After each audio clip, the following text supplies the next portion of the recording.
Hi guys, this is Gloria reporting for Ifoma Edum.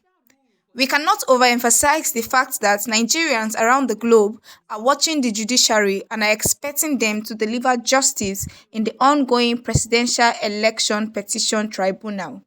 This is what bettered the popular statement, "All eyes on the judiciary," and indeed, Nigerians are watching the judiciary and the judgments they will deliver. Watch as this political analyst and the convener of Country First movement, Chris Nwokobia, talks more about this. Nigerians are desirous of justice, nothing but justice.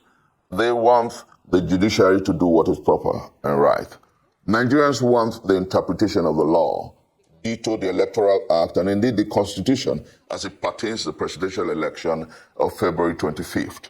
Nigerians want to see justice. And let me say very importantly also, Steve, that congruent with democracy is the sanctity, is the credibility, is the dignity of the electoral process. You can only say that you're truly democratic when the rights of the people expressed through the electoral process is truly upheld. And so, as we discuss, what is important to the Nigerian people is that they see a judiciary that sits uprightly to decide who indeed won that election.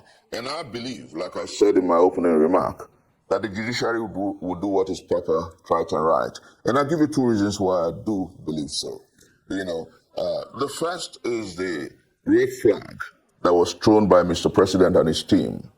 They did say in no uncertain terms that a certain demand by the Constitution for a president to win 25% of Abuja must be upheld.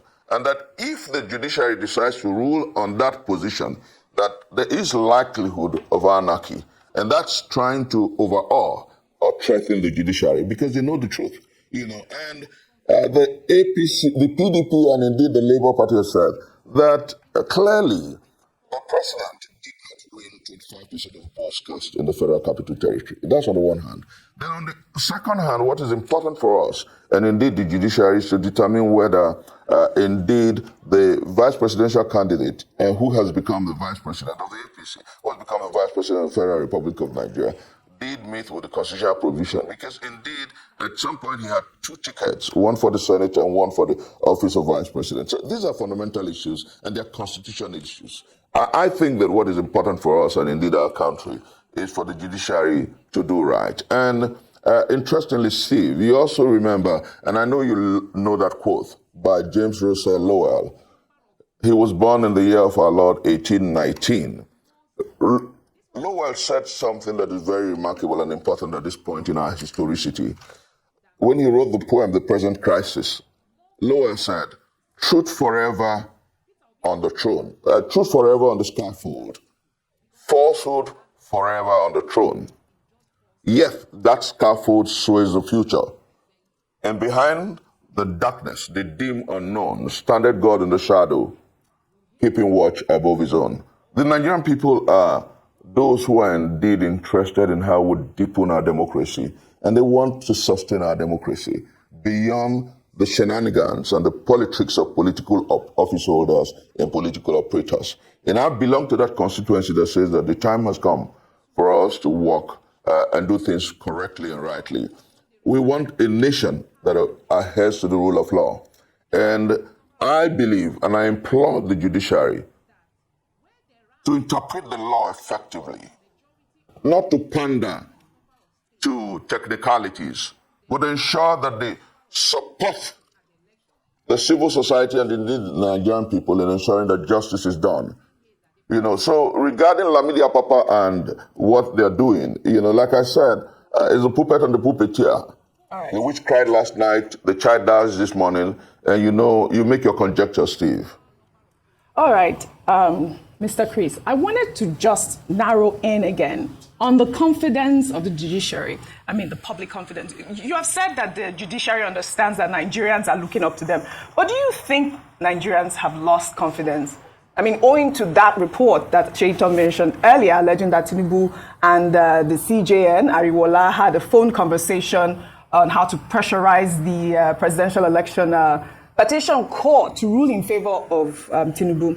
Nigerians understand that the CJN wields enormous influence in the presidential election cases, which, most times end up at the Supreme Court. So I can understand also why the courts had to debunk that claim. But what does it say about the public confidence in the judiciary? This is my question to you, because,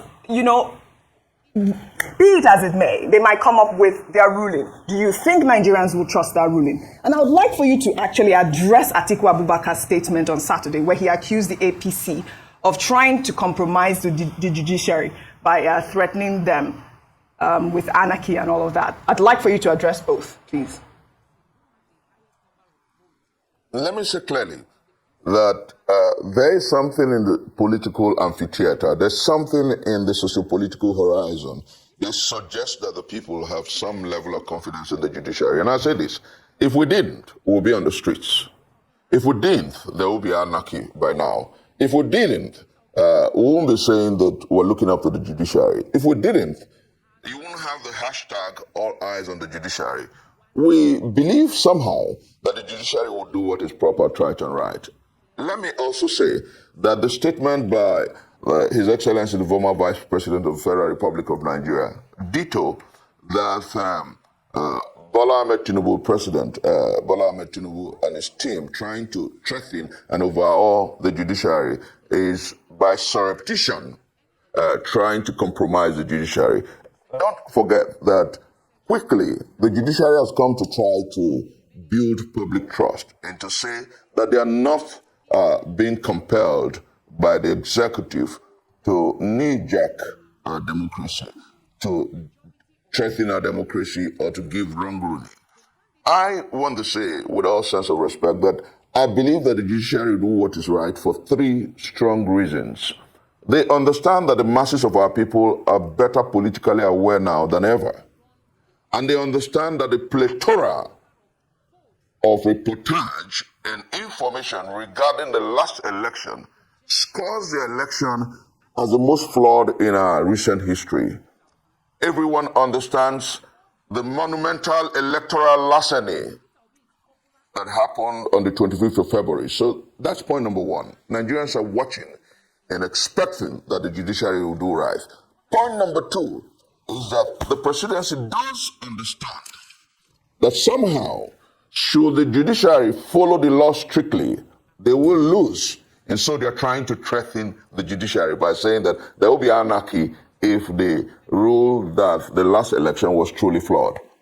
Point number three, my principal, Peter Obi, has said in no uncertain terms that he believes that the judiciary would rule according to the facts before it.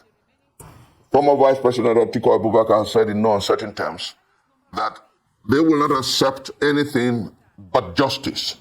And I want to say without equivocation that the civil society believes that nothing but justice will sustain our democracy. So I want to believe that you understand the urgency of now. Yes. I also want to believe that the presidency and in the judiciary understands the urgency of now, that what Nigerians expect is nothing but justice. And so I am confident, like I said, that the judiciary will do right. All right, Chris. But Atiku also alleged that the harassment of the judiciary is a playbook from 2019 when they removed CJN Onogen and replaced him with Tanko Mohammed, who himself was later accused of corruption by his colleagues at the Supreme Court and resigned shamefully. That is from Atiku. But the APC government, they also said that the APC government never went after Tanko as they did on Onogen's case, because it was never about corruption, but about the election. I'd like for you to, try to respond to that aspect of his final address. Very importantly, we've seen the tendency of the APC, the Progressive Congress, to try to threaten and overhaul the judiciary. We saw it from the immediate past, President Muhammadu Buhari, when they ransacked, harassed, harangued, and threatened the judges. We've seen a litany, a chain of where, you remember, like you cited, the case with the former CGN and Ogan. But I live in a day where the masses of our people are better aware and awoken than they ever were. I live in an age where we have a movement in this country called the obedient movement, fierce, passionate, and determined. I live in a country, and I'm one of their leaders.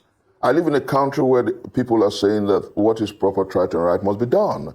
I live in a country and in an age. That's why I will quote the little saint called the Mahatman from India, Mahatma Gandhi. He said something that is very instructive, that there comes to a time in the life of a people and a nation where even the devil understands the urgency of that moment, and the devil has a predilection to doing right. That's strong. And that's where we are in our historicity. The people in the villa understands the urgency of now. The people in my hometown of Ibuzo understands the reality of this moment. The people in Lagos, in Abuja, across our geopolitical zones understands that our democracy is more than ever before threatened by injustice, and that what must be done to sustain our democracy is justice. And so I believe that the Supreme Court, headed by Ariwola, the CJN of the country, the Presidential Election Petition Tribunal, that they understand that nothing but justice can sustain our democracy. So I believe and I expect them to walk strictly within the confines of the law and refuse to be knee-jerked, refuse to be threatened, refuse to be overawed by the executive into passing a judgment that will be against the facts before the Nigerian people and the facts before the courts of law. I believe that our democracy will fare better if they rise up to the challenge and the urgency of now. And I so believe that they understand that reality and that they will do right. Thank you so much, guys, for watching this video. Remember, all eyes on the judiciary, and we're expecting them to do the right thing at this point in time. Please do well to like this video, share your thoughts on this video, and please do well to subscribe to our channel so you get notified whenever we post a new video.